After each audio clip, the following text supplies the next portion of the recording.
त्या नाशक्या कांद्यामुळं हा सगळ्या बीड जिल्ह्यातल्या लेकी बाळा जे भात बीडला शिकाय पाठवित नाहीत ना कुठं लातूरला पाठवित नाहीत ना पुण्याला पाठवित नाहीत. त्या नाशक्या कांद्यानं सगळा बीड जिल्ह्यातल्या सगळ्या मुलींचा पाप लागल त्याला त्याच्या तोंडाला काळच फासलं पाहिजे.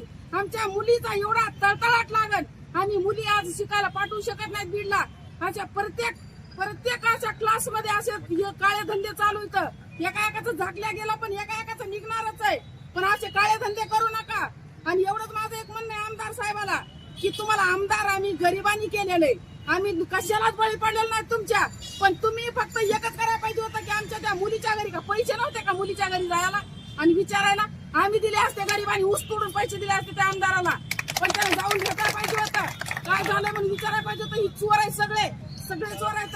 यांना वाटतं असेच ऊस तोडे राहावा ते म्हणून यांना असं वाटतं की यांनी असे ऊस तोडावा कुणाचे गुन्हे बांधले करावं आणि यांनीच आमदार खासदार व्हावा. अरे तुम्हाला लई पाप लागन आणि तुम्ही एक ना एक दिवस रस्त्यावर येतान. एवढं बोलून